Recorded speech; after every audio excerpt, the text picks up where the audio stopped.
calon pelatih hebat masa depan, mari kita bayangkan pertandingan sepak bola legendaris. Yang kita kenang bukan hanya skor 3-2 atau yang baru-baru ini, Indonesia lawan Cina dengan skor 1-0. Bukan itu yang dikenang.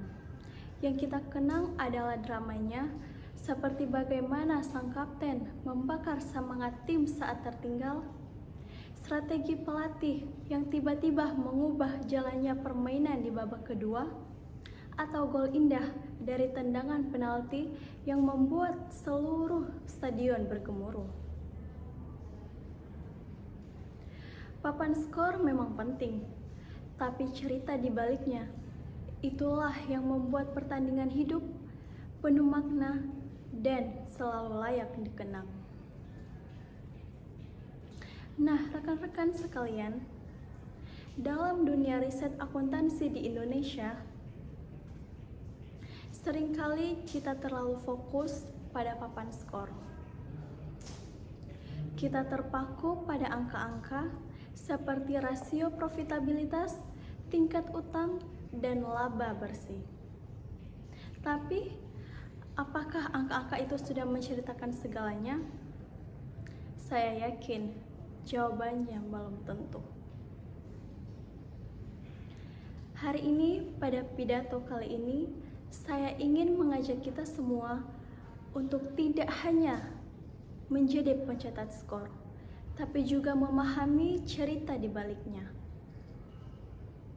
Mari kita naik level seperti jadi komentator yang jeli, jadi analis strategi, bahkan jadi bagian dari tim yang merasakan langsung atmosfer di lapangan. Untuk itu, kita butuh alat yang luar biasa dengan melalui pendekatan kualitatif. Coba kita bayangkan sejenak. Kita sekarang bukan di stadion, tapi di sebuah konser yang megah. Di depan kita ada partitur musik tertata rapih, penuh notasi, dan tanda dinamika. Itu adalah data kuantitatif, jelas, terstruktur, dan bisa diukur. Tapi, apakah partitur itu sudah menjadi musik? Belum. Musik baru lahir saat konduktor mengangkat tongkat, ketika para musisi menuangkan emosi, interpretasi, dan jiwa mereka dalam setiap nada. Ketika gesekan biola menyayat hati, atau tiupan trompet membangkitkan semangat, disitulah keajaiban terjadi. Begitulah riset kualitatif bekerja. Dalam akuntansi, riset kuantitatif memberi kita partitur, seperti laporan keuangan, survei, maupun analisis statistik. Ia menjawab pertanyaan apa tingkat profitabilitas, apa hubungan antara tata kelola dan kinerja keuangan. Tapi riset kualitatif seperti sang konduktor dan para musisi masuk lebih dalam untuk menjawab mengapa dan bagaimana. Misalnya, mengapa perusahaan A yang secara angka terlihat sehat tiba-tiba melakukan perampingan besar-besaran? Riset kualitatif akan membawa kita masuk ke ruang rapat, mewawancarai direksi, dan mungkin menemukan cerita tentang dinamika politik internal atau tekanan dari pemegang saham minoritas yang hal tersebut tidak pernah muncul di laporan keuangan.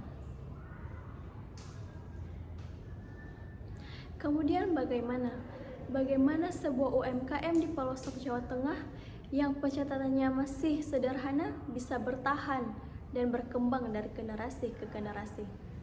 Riset kualitatif akan duduk bersama dengan mengamati proses bisnisnya, memahami kearifan lokal dalam mengelola keuangan.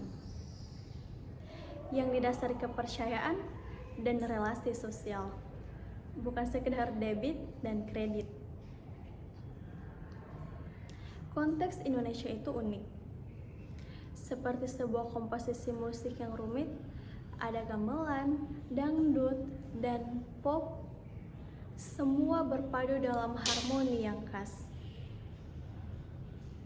Tidak bisa dipahami hanya dengan salah satu alat ukur.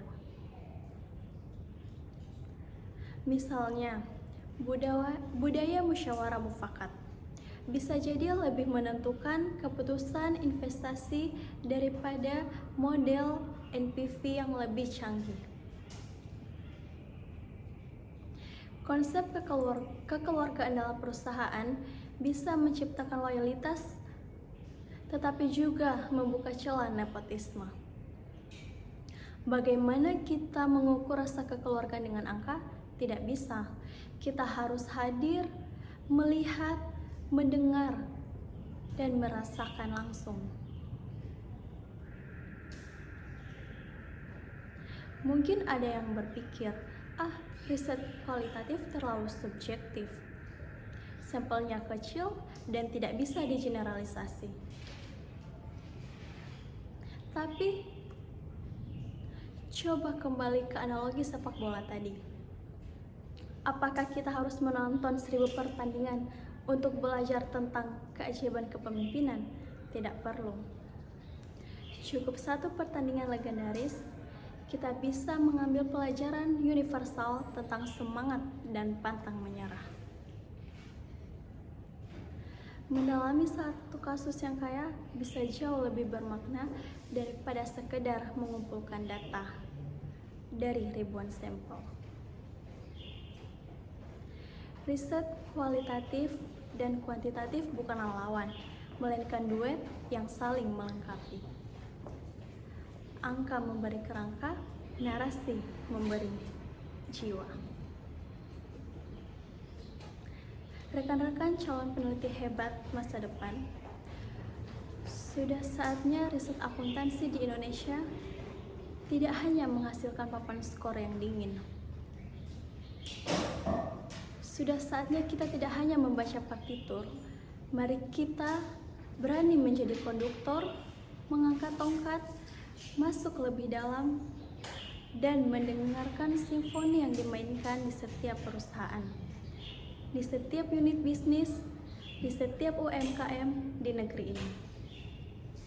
Mari kita gali cerita di balik angka, makna di balik laporan, dan manusia di balik transaksi.